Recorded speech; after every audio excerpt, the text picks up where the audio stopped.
So every time there's been a recession, is what we try to do, is we try to find something else to do to keep us busy. So in the 1980s, we heard about hydroelectric plants. Carl came in, threw a couple of pictures on the table. You looked at it, it was a picture of the desert. There's tumbleweeds and probably a couple of rattlesnakes, and there's a rusty thing sticking out of the ground. And I said, Carl, what the hell is that? We bought these turbines from China. I made the Chinese government put up a letter of credit for the full purchase price for 7 years. He said, when the 100-year reign comes, I'm going to make $25–30 million. There wasn't even a spit drop anywhere around there. Well, we were extremely lucky. The first year we generated $21 million of revenue. Even though the state had dropped it because it was going to cost $56 million, we went out and got some sub bids, and the lowest price we could get from big contractors was $32 million. So we decided to build a project ourselves, and we ended up with the cost of $14 million. Fundamentally, if you got rain, it's probably the most profitable business in the world. The other thing that we did in 1990, when it was getting slow around here, I think it was like in about 89, my brother tells me that there's this golf course that he wants to go down, or golf course development that he wants to go look at in San Juan Capistrano. Carl called me and asked me to come in and talk to him. He initially asked me to do a couple things to see whether or not he thought I could be of assistance.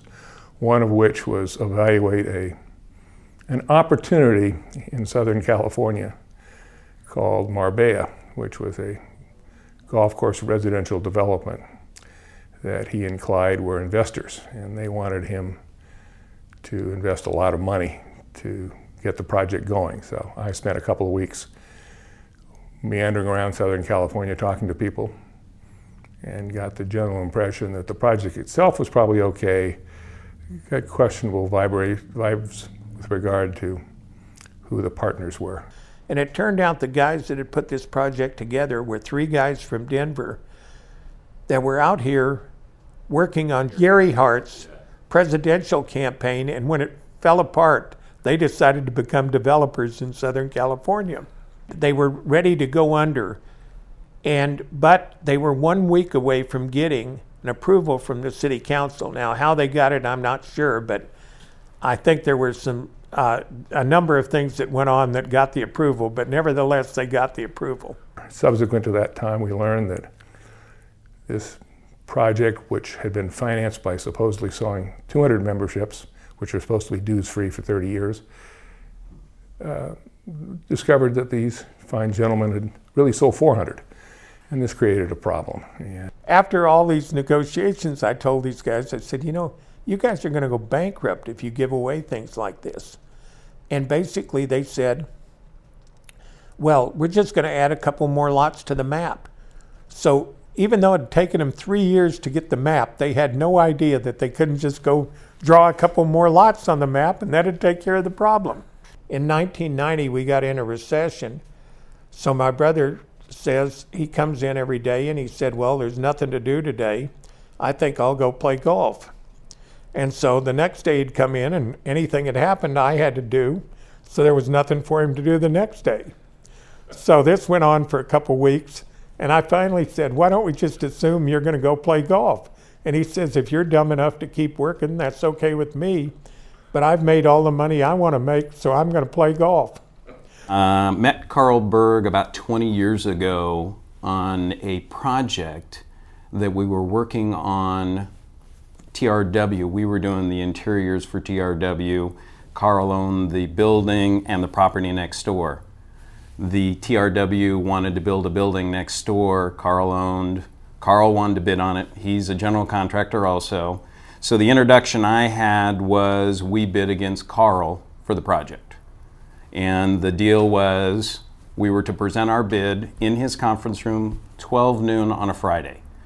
I show up, our bid in a sealed envelope. Carl had his in an envelope. We sat across each other. We traded envelopes. I opened his up, and he is about 20% lower than us. And I go, you can't do it. You can't do it, Carl. No way. You cannot do it. And Carl says, no, you're right. He hands me another envelope, and he was 10% above us. He says, that was just a joke, just to yank your chain. And that's how I met Carl. He is just bigger than life. He is a character. He wants to have fun. He tells stories. And it is the neat part of him that I really enjoy.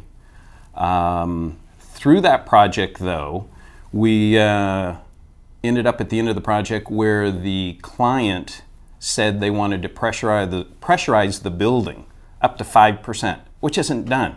Normally, you don't pressurize. So, of course, we pressurized the building as they requested, and the roof turned into a circus tent. Blew right off under the pressurization. And I had to call Carl and tell him that he now has a circus tent on his building. Carl came down to the meeting, and Carl, he shows up in the trailer, and when he walked into the trailer, he's a big guy, and he looked at everybody, listened to everybody, and he said, okay, you are going to pay the bill. And that company said, why? Because you didn't do this, this, and this. Carl had come to the meeting, and he knew all the facts, and he just said, you will pay the bill. Meeting was over in about 10-15 minutes, and they paid the bill, re-roofed it. And that's, Carl will jump in and help out and really be a part of a solution. 1999, when we built the Microsoft campus, Steve Ballmer was the speaker. And so after his speech, I go up to him and said, all the nice things, we're really happy to have Microsoft, and on. And he says, aren't you the Carl Berg I knew in 1980 at Onyx Computer? He said, I thought you were in the electronics business. And I said, no, I've kind of been in the building business, but I also do electronics. And I had no idea why he asked me about Onyx. I thought, how in the hell would Ballmer know about Onyx? Well, so I called up Doug Broyles, who was the guy that was really running Onyx. And I said, Doug, why would Steve Ballmer remember me from Onyx? He said, don't you remember you sued Microsoft? I said, I'm glad they didn't figure that out till after they signed the lease. And I remember very, very well at the end when he signed the lease and we shake hands and he says, Walter, now you're my customer. I'll make sure that everything I agree will be done correctly and will be done on time. If you have any problems, any questions, call me. After that, throughout the years, he always tells me, keep me posted, let me know how Amtech is doing. I always like to know, how my tenants are doing. He was a guy that worked very hard and was doing a good job, but had a lot of issues with the way he'd set up his company and so on. My partner and I decided to go different ways. I was not sure exactly how to go about it. I wanted to talk to Carl, and I basically called him and I told him, this is what's going on with the company. Between helping him on his real estate, I tried to help him get out of the deal with his former partner, move the other guy out of the deal, and give him a chance to really operate the company and turn it around into a real company. And then he says, well, don't worry about it, he says. I'm on your side, he says. And I don't like to lose. And what's funny about it is that at the end, 6 months later, everything was exactly done the way Carl had told me 6 months before. I call him, I end up talking with his daughter, I tell his daughter, I think Carl is an excellent person, he has been wonderful to me. And then his daughter laughed, and right after she laughed, she says, I know, that's why I love him so much. One of the other big events in our life was in 1974, we adopted our daughter, Kara. And soon after that, we were going to some big event. So I was dressed up in my tuxedo, and I thought this was a perfect thing to do, that I would go take a picture of me holding Kara and then tell everybody this is the way I dressed when I was taking care of my daughter. Kara's been a great kid, and after she got through at college, she came to work here, I think in 1996. And basically my wife said that she didn't think we would last a day, and we've somehow managed to last through now. Kara's been great. She keeps me out of trouble. And she's got a number of things she does. She files all of our SEC filings and a lot of other stuff. But a couple years ago, I made a deal with her that she could take afternoons off as long as she got the specific things she was supposed to do and get more involved in charitable things and stuff like that. And I had a team full of people, a car full of people, of investment bankers, all wearing suits, ties, pressed, been out to see some of the most famous and largest REITs in the country over the years. Whether it was EOP or Vornado or Car America, we had banked each of them. So we go out to see Carl Berg. So we're in our car, suits, ties. We pull up and we see this building built in the 1970s in the out parcel of a Chinese grocery store, the global headquarters of Mission West Properties.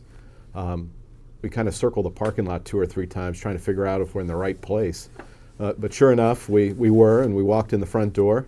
We get ushered into a conference room and watch Carl as he takes stacks of paper off of the table and off the chair so we have a place to sit and meet. After that meeting, I knew this was either going to be the craziest deal or the funniest deal I've ever been on, and it turned out to be both. Since I was doing all these venture deals, I was very familiar with companies going public and involved in a lot of them going public. And so therefore, the idea of going public didn't really bother me as it would most developers who had no experience in the public market. Also, I wanted to prove a point. One of the things that I believed in after doing a number of these venture companies was that everybody had way too much management and too many layers of management. So I wanted to prove that you could run a public company with 4 or 5 people. And everybody thought that was totally insane. We're ready to go. We have a roadshow presentation. Carl's rehearsed it. A.G. Edwards wrote me up a presentation. I said, I can't use that. I said, the only way I can talk is talk the way I talk. The first investor we go see is a guy named David Lee. He's at T. Rowe Price. He's one of the best, brightest, smartest, and largest REIT investors on the planet at the time. And at the end, David looks at Carl and says, Carl, a very interesting company, but there's just a lot of conflicts here. And whether they're perceived or not, I just never have invested in a REIT that has so many conflicts. In fact, I'm not sure I want to be your partner. And I said, I'm not sure I want you to be my partner. My jaw hits the table, the meeting ends, we walk out the door, and I think we're doomed. The bottom line was almost everybody we went to was a buyer of the stock. Carl called me and said that he wanted to put my phones in his house. So my wife was complaining about the telephones we had in our house, so I wasn't about to go out and pay real money for a telephone. So I grabbed my best engineer and we put a handful of phones under our arms and we went out to visit Carl in his house. But about 2 months later, I got a call from Carl. My wife is very upset with these phones. They don't work. I went out to visit Carl and I said, okay, can you give me a little hint about what's wrong? Well, they don't work right. Okay. When you pick up the phone, do you get dial tone? Can you make calls? Yeah, we can do those things. My lovely wife, Marianne, doesn't like these phones. Oh, okay. I said, she keeps punching room service and no one shows up. So I said, thanks, Carl. Thank you for bringing me out to let me know about that. There was a pool taken when I came on board, and the pool was how long would Marino last? Well, anyway, needless to say, I won the pool. So, what's my job description here at Mission West? And I think it's very simple. It's whatever Carl doesn't want to do. It's as simple a job description as I can give you. When Ray first started, we're going out and I'm showing Ray around, and we get to this one sign and it says, hang a U-turn. I just saw a broker sign on one of our buildings. So we hung a U-turn, went over to the building, and this is a big sign. This is like a 4x8 sign with 4x4 posts driven into the ground, and it's up on a berm. So it's the footing's not real good. And Carl says, I said, Ray, we don't allow signs on our property. It's not because we don't like the brokerage community, but I've never leased anything off a sign, and we just don't think they're very effective. And with the dot-com bust right now, if we let everybody put signs up, you wouldn't even see our buildings. We got to take the sign down. So I figured what he meant by that was, Ray, call a couple of the construction guys and get them to take the sign down. Oh, au contraire. He says, park the car. We get out of the car. We go walk up to the sign. He's on one end. I'm on the other end. And I'm chalking it up to that the ground was softer on his side of the sign than mine.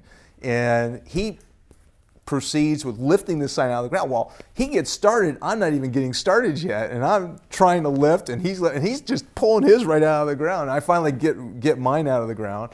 Between the two of us, we got that sign pulled out of the ground and laid it on the ground. His passion, his hobby is doing deals. I mean, that's what Carl likes to do. And he's a deal person. He loves the art of the deal. He loves the deal. I just like to watch him work on these things because the deal is more important almost than anything else. He's got so many deals going. I don't know how he does it. You know, he has, I don't know if you've been to his office, there's piles everywhere. There are legal boxes in the conference room, in the lobby. There are legal boxes everywhere. And each one is either a company or something. He's always trying to figure out how to make that one deal work in every deal, and then usually he comes out on top. I think the big thing that excites me about the real estate business and the venture capital business is making the deal.